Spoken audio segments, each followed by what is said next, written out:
I am so lucky in my earnings from Wimbledon, with my earnings in general.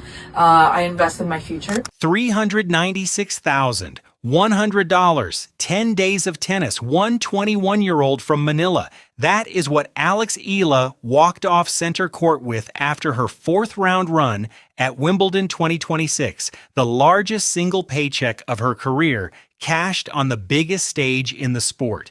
And within 48 hours of that check clearing, the world number one went scorched earth on the entire prize money system that produced it. It's not easy to live in this tennis world with that percentage that we are earning. Arguing that even $396,000 was not nearly enough. The number Aryna Sabalenka thinks Eala's check should have been is the reason this story matters.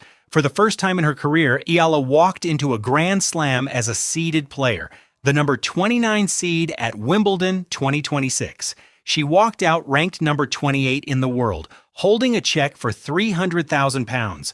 That single check represents nearly 1/3 of every dollar she has earned in her entire professional career. That is not a bonus, that is a business plan.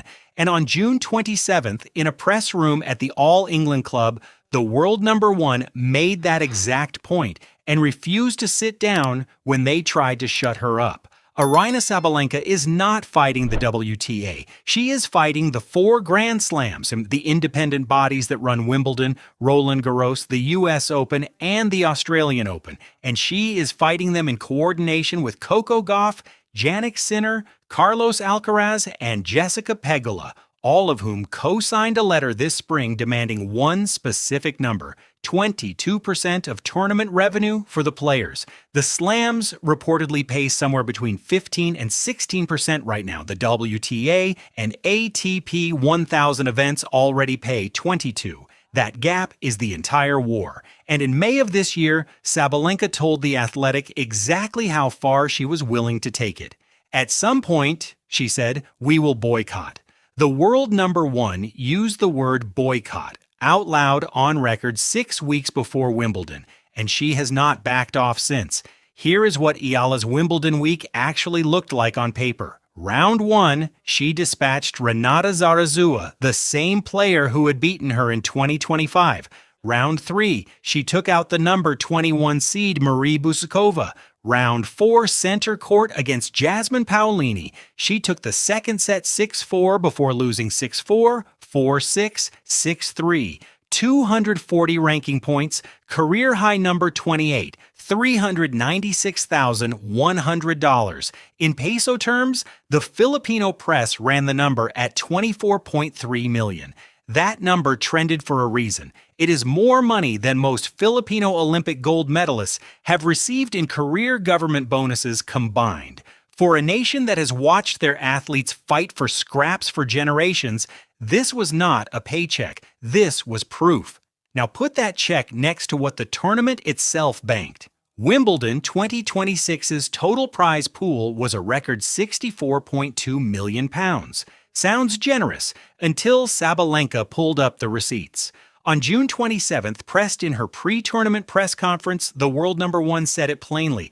The prize money share as a percentage of tournament revenue has stayed the same for 10 years. 10 years of exploding TV deals, 10 years of Netflix money, sponsorship money, hospitality money, and the player cut, per the coalition's math, has not moved. That was Saturday. By the middle of the tournament, someone in a press room decided to try a different angle. They asked Sabalenka whether it was hypocritical for a woman wearing expensive jewelry to be demanding more money, and this is where the campaign stopped being about her. She reframed the entire question. In effect, she said she was not fighting for herself. She was fighting for the players who struggle the most, the ones one round away from not being able to afford a coach, a physio, a flight to the next tournament. And that is when the numbers start to matter differently. Because if you have been watching Alex Eala's career from the beginning, if you have been telling your friends since Miami 2025 that this player was going to matter, you have already understood something the tennis establishment is only now being forced to admit. The mid-ranked player is not a footnote in this sport. She is the entire foundation, and the world number one just used your favorite player's paycheck to prove it. Under the coalition's 22% demand, Eala's round 4 check would not have been $396,000. It would reportedly have been closer to 550 or 600,000. Same match, same result, same center court, a completely different future. Jessica Pegula is the reason this fight has infrastructure. A multiple-time Grand Slam quarterfinalist, a fixture of the top 10 for years, and, critically, the daughter of the family that owns the Buffalo Bills and the Buffalo Sabres. She does not need more prize money. She will never need more prize money, which is precisely what makes her the most dangerous voice in this coalition. Speaking to ESPN, Pegula framed the protest as a demand for fair revenue share and called out the Grand Slams for what she described as a lack of progress despite record-breaking revenues. When the wealthiest player in the top 10 is the one running point on the operational side of a revenue fight, the argument that the players are being greedy collapses on impact. This is not billionaires asking for more. This is a top 10 player using her own financial independence to speak for the woman ranked 128, the one who cannot afford to say it herself. 6 weeks. That is how long tennis has until the U.S. Open, and Sabalenka is the defending champion. If you want to understand why every Grand Slam boardroom is on edge right now, understand what that combination means. The world number one threatened a boycott 6 weeks before Wimbledon. She walked out of press conferences. She has Goff, Sinner, Alcaraz, and Pegula on paper. And she is about to arrive in New York holding the trophy she needs to defend, with maximum leverage and a countdown clock. This fight is as old as professional tennis itself. The original 9 formed the WTA in 1970 over exactly this issue. The ATP was born in 1973 over exactly this issue. But this is the first time in a decade that both tours have moved in coordination at the top in writing. And the reason it matters beyond the top 10 is Alex Eala and Colombia's Camila Osorio and Tunisia's Ons Jabeur. Emerging tennis nations are now producing top 30 players whose entire professional viability depends on what happens between rounds 3 and 4 of a Grand Slam. Freeze that number, and you freeze the globalization of the sport.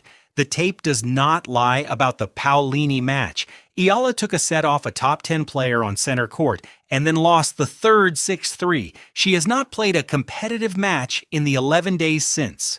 In her post-match press conference, she did not make excuses, and she did not talk about the prize money war swirling around her. She does not engage that conversation, and she has not engaged it once across the entire 2025 to 26 stretch. She said the run was, in effect, only the beginning. Then she went home. Sabalenka, for her part, lost her own round 4 match one day earlier, beaten by Naomi Osaka 6-2, 7-6 on the same center court.